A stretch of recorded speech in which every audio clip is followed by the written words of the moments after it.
Hello. That was a section from my piece for saxophone and pre-recorded sounds, Dream Spell.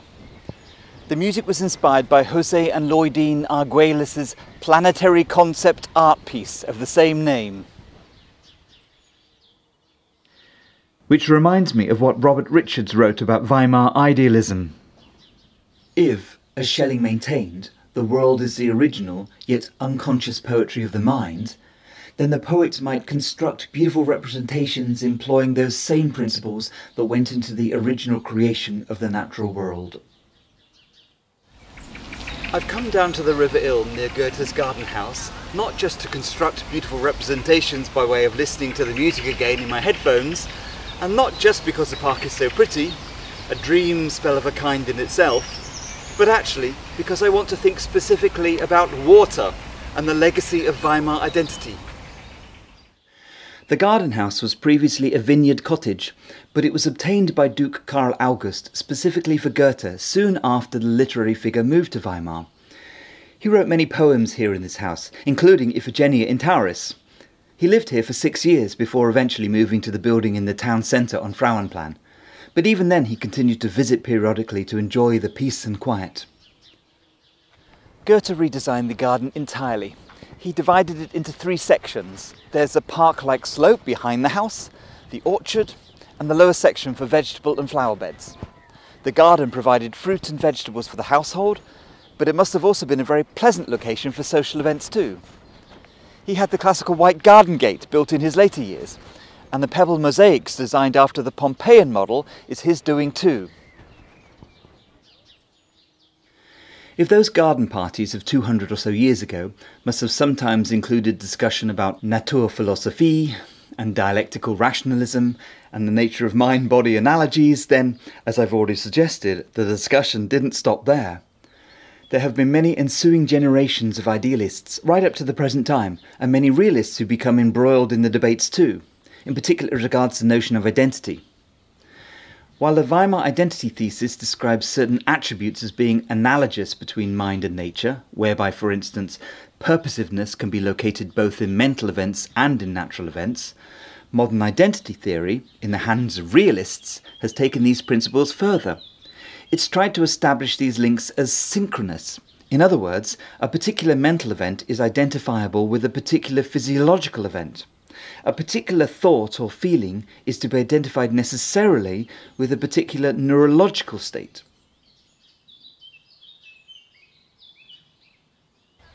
Most importantly, under the influence of naturalism, identity theory has shifted its ontological basis. No longer does it look to describe mind and nature as independent properties sharing congruent characteristics, as is the case with the Weimar thesis. Instead, it describes the existence of mind and body exclusively in physical terms. Mind and nature, mental states and brain states, are the same thing. They're both a part of nature. 20th century mind-body identity theory has been driven by a couple of factors. Firstly, the notion of naturalism itself, as I've already said. Any conception that embraces something beyond the physical world is to be associated with ghosts and spooks, or the mystical deities of religion. Cartesian dualism in particular is refuted as a harbinger of supernatural non-material existence. And secondly, identity theory signalled a shift in focus as regards the study of the mental away from the behaviourist approach I described in a previous episode to a focus on the brain, from the effects of mental life to that which might cause it.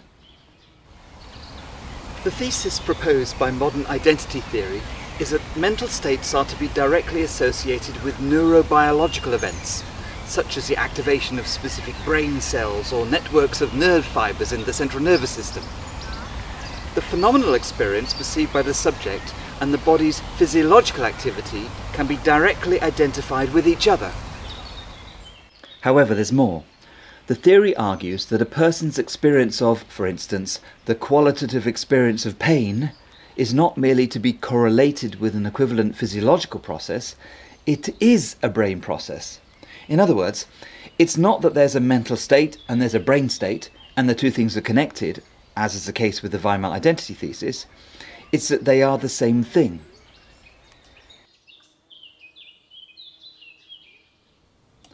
It's an approach based upon the identity theory of truth, which states that truth-bearing statements are to be considered as identical with facts, in contrast to a correspondence theory of truth, which argues for correlation. The propositional statement, "the music is loud," is the same thing as the fact that the music is loud. The two things are not separate objects requiring a causal link. There is no nominalist Platonic divide. There is no mind-body divide. The identity stance intends to close the gulf entirely between language and the world. It's an approach that also removes the possibility of epiphenomenalism. John Heil said, "If mental events are neurological events, then there is no special difficulty in understanding how mental events might cause or be caused by material events. A mental event causing a material event, or vice versa, is simply a matter of one material event causing another." Material identity theory has become the orthodoxy in the popular domain. Intuitive common sense associated with modern values links the mind with the brain. However, it's a thesis that has a few other outstanding issues to address, one of which is a very practical matter of how cognitive meaning, or even consciousness, might actually be identified with brain states. It's one thing to consider a sense datum as identical to certain brain states. However, it's quite another to consider how a mental state, such as conceiving the notion of identity or becoming self-aware, could be identified with a physiological state rather than, for instance, emerging from brain states or some other process. Ned Block said, "Physicalists say that everything is physical, and thus they are committed to the claim that everything cognitive, linguistic and semantic is physical." Yet establishing such a link is problematic. If identity theory cannot explain how, for instance, semantics are identical to physiological states, then mind-body identity would contradict the logical principles of Leibniz's law, sometimes called the identity of indiscernibles, which states that identical entities must share all the same properties, without exception. However, if all notions are subject to revision, including the notion of identity itself, as seen in the switch from the Weimar Identity Thesis to modern identity theory, it's hard to see how mental states and brain activities could be exactly the same thing. It would need a particular neurobiological equivalency for every possible semantic, and moreover, some kind of Platonic realm to encompass all of these possibilities. Or maybe not. I've come to the river because I want to introduce several other scenarios described by identity theory that do sustain Leibniz's law. One example is that of water, which is identical to H2O. The concept of water represents the human experience of the liquid in everyday life, while the compound represents the theoretical model, but they're the same thing. Similarly, lightning, perceived as a flash of light in the sky in terms of physics, is a motion of electrons. The two notions mean the same thing. They're identical except for the fact that lightning represents the human experience of the phenomena and the electric charge represents a theoretical description. Put like this, identity theory seems perfectly reasonable. There's nothing untoward about saying that water is H2O, or lightning is a motion of electrons. However, this approach masks underlying issues, one of which pertains to reduction. Identity theory says that as the concept of water is merely a concept, it can be reduced to its scientific properties. Kriegel said, "On the reductionist view, there is such a property, such as subjective representation, but ultimately it reduces to objective representation. Accordingly, subjective representation is an ontological free lunch, fully grounded in objective representation."